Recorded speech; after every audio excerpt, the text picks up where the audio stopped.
البتہ ابھی یہ تیسرا معاملہ کچھ عالم اسلام کی حد تک ابھی پورا ان کا پروگرام مکمل نہیں ہو سکا. ہمارے ہاں ابھی کچھ خاندانی نظام کی بنیادیں باقی ہیں، کچھ والدین کا ادب ہے، ان کی عزت ہے، ان کی خدمت کو انسان اپنے لیے سعادت سمجھتا ہے. بیوی اور شوہر کے درمیان محبت، الفت، باہمی اعتماد کی کچھ فضا ہے، خاندانی نظام ہے. اگرچہ تیزی سے بگڑ رہا ہے نظام ہمارا، اور ہمارا ایلیٹ طبقہ اوپر کا جو ہے وہ مغرب کے طرز پر جا چکا ہے، لیکن ہماری مڈل کلاسز میں، لوور کلاسز کے اندر ابھی کچھ اقدار ہیں شرم کی، حیا کی، عصمت کی، عفت کی. آپ پورا زوردار طریقے پر مہم چلا رہے ہیں کہ مسلمان ممالک سے بھی یہ ساری اقدار ختم کر دی جائے.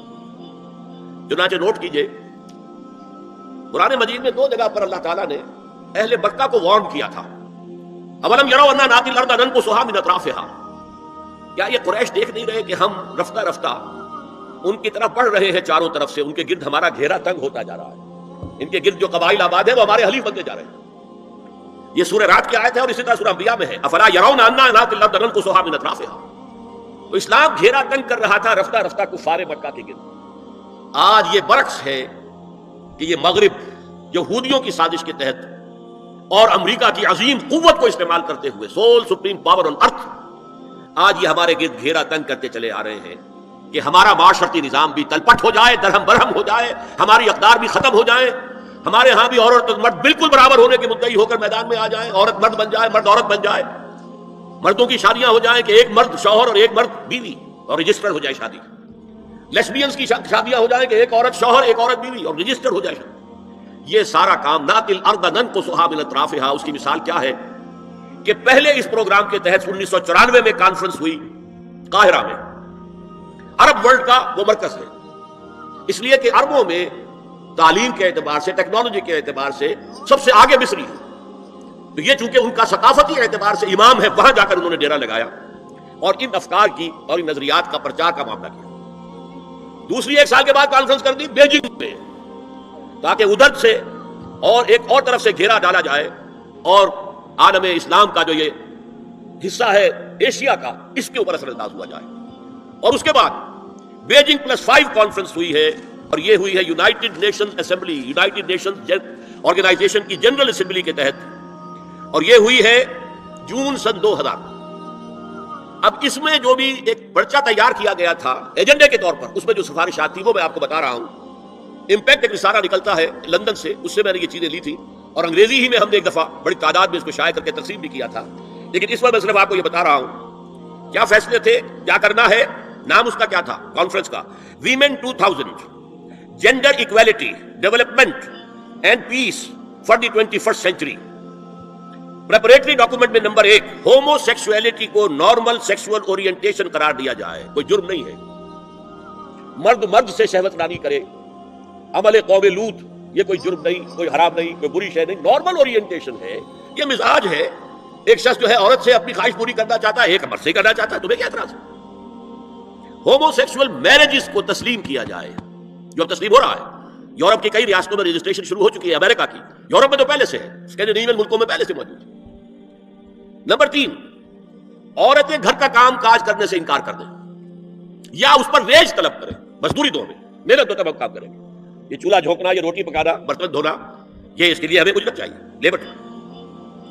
نمبر 4، عورتیں حمل اور وضع حمل کی جو تکلیف برداشت کریں اس پر بھی شوہر سے اجرت لیں. نمبر 5، اگر کسی وقت کسی عورت کی طبیعت آمادہ نہ ہو ہم بستری کے لیے اور شوہر مجبور کرے تو اسے میریٹل ریپ قرار دیا جائے. یہ زنا بالجبر ہوگا جس کی سزا دی گئی. شوہر اور بیوی کا معاملہ ہے، وہ بیوی کی طبیعت کسی وجہ سے آمادہ نہیں ہے اور شوہر انسسٹ کر رہا ہے تو یہ میریٹل ریپ، شادی شدہ ریپ، شادی شدہ لوگوں کے مابین زنا بالجبر شمار ہوگا. نمبر 6، پروسٹیٹیوشن کو ایک باعزت پیشہ مانا جائے اور ان کو پروسٹیٹیوٹس نہ کہا جائے بلکہ سیکس ورکرز، سیکسول ورکرز. جیسے مرد ہے وہ اپنی جسمانی قوت استعمال کر رہا ہے، وہ چلا رہا ہے، کسی چلا رہا ہے، یا وہ کہیں اینٹیں ڈھو رہا ہے، کوئی اور دماغی صحت استعمال کر رہا ہے، ڈاکٹر بیٹھا اس نے لکھ رہا ہے، فیس لے رہا ہے. عورت بھی اپنے جسم کے ایک عضو کو استعمال کر رہی ہے تو وہ سیکسول ورکر ہے اور وہ پیشہ ہے اور وہ باعزت ہے، اس پر قتل کوئی قتل نہ ہو.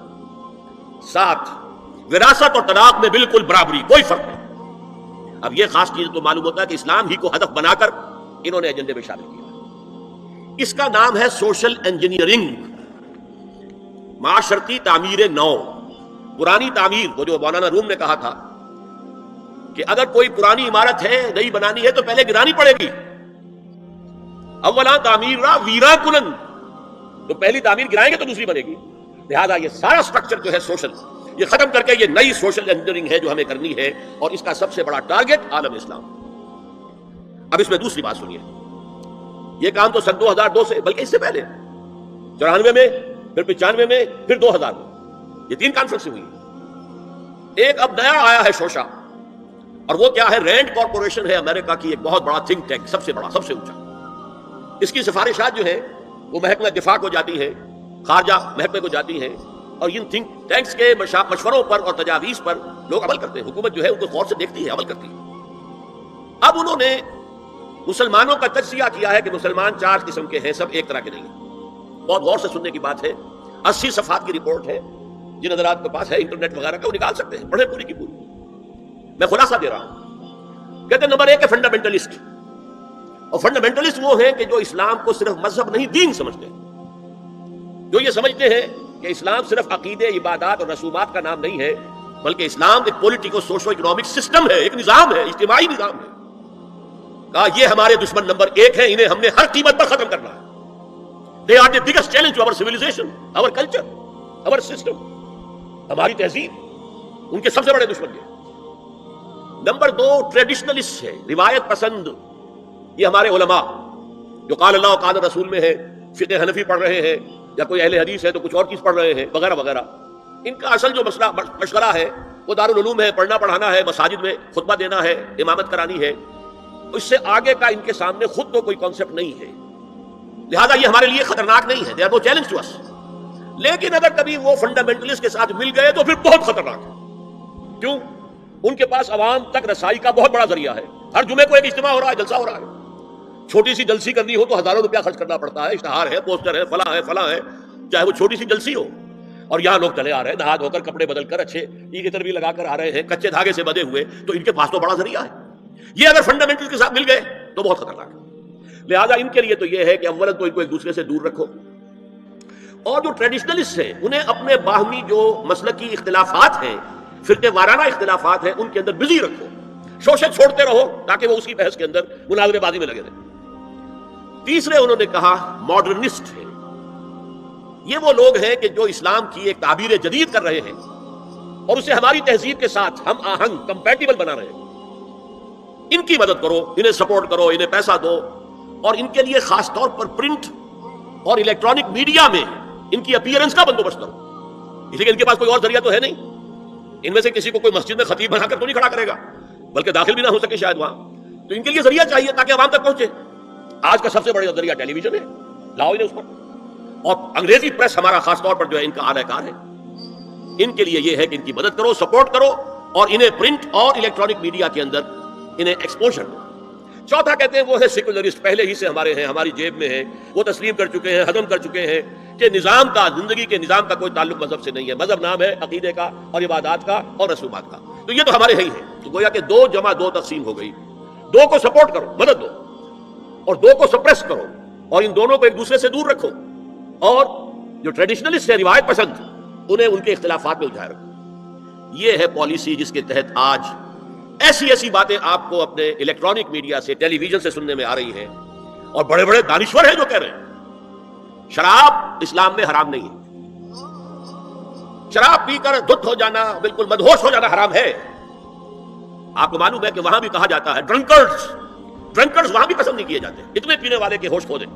مغرب میں بھی پسندیدہ نہیں، لیکن وہ کہتے ہیں کہ اصل شراب حرام نہیں ہے اسلام میں. اور آپ کو معلوم ہے، میں نام نہیں لینا چاہتا، یہ ہماری بدقسمتی ہے کہ علامہ اقبال کے فرزند ہیں جنہوں نے یہ بات کہی.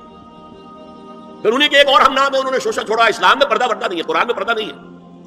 یہ تو ایک وقت کی سوشل ضرورت تھی، ایک خاص وقت کی ضرورت تھی جس کے تحت کچھ احکام دیے گئے، ورنہ یہ کوئی مستقل احکام نہیں ہے. یہ ہے وہ صورتحال کہ جس کی بنا پر میں نے آج اس موضوع کو اپنے لیے اختیار کیا ہے.